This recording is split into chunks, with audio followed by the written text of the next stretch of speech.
Welcome to episode 2 of Datus Interruptis. Okay, so this date didn't even happen because Fool was over a half an hour late. So let me give you some backstory. So, he seemed okay. He likes traveling a lot. I like traveling a lot. So fast forward, he said he wanted to meet at 4:30. Now, we did have a phone call earlier today where he was crazy nervous. I let it go because some people are nervous in the beginning, but our communication was kind of inhibited because of it a little. And so, he was saying, well, maybe 2 or 3, but I don't know. And I said, well, how about we make it between 4 and 5? And he was like, okay, let me figure some things out and I'll come back to you with more a realistic time. And he said, well, how about you come to the warehouse where I work and then you could see where I work and then I'll drive us together. And it's like, fool, do you know, yeah, that sounds like a great idea. A person I've never met before. I'm going to go meet them at a warehouse. That sounds safe. Yeah. So I had said, sorry, no, I'm not getting in your car the day that we meet.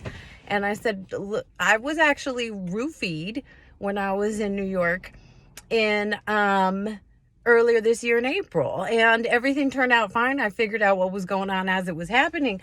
But no, I don't want to get in your car. And earlier in the day, actually, he had messaged me, oh, maybe we could go to the movies together.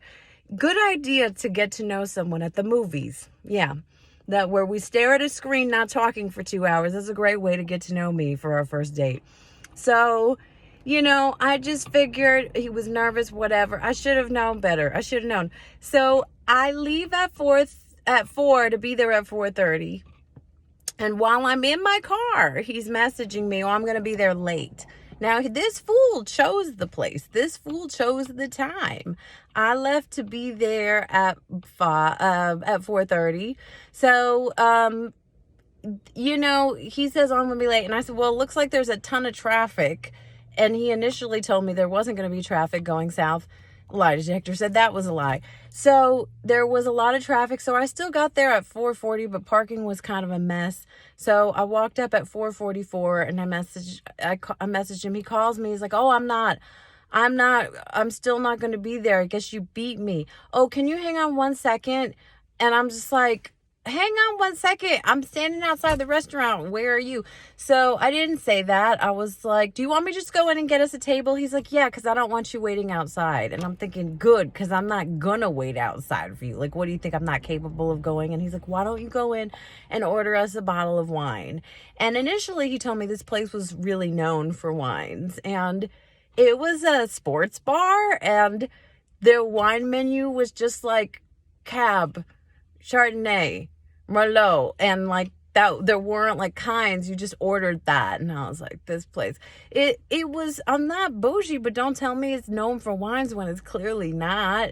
And so at 5:02, that fool still wasn't there. Now we had a 4:30 plan. He didn't tell me until after 4 that he was going to be late.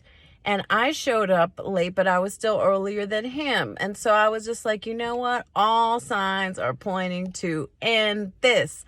Doesn't seem like it's going to work. So I messaged him saying, I don't think this is going to work. Thanks for giving it a shot. And he's like, what are you talking about? I'm parking now. And I was like, thanks for trying. And then he was like, really, Sam? In a text message. And he's kept trying to call me, and I'm just not answering. Ain't nobody got time for that. So I think I made the right decision. Thanks for letting me process.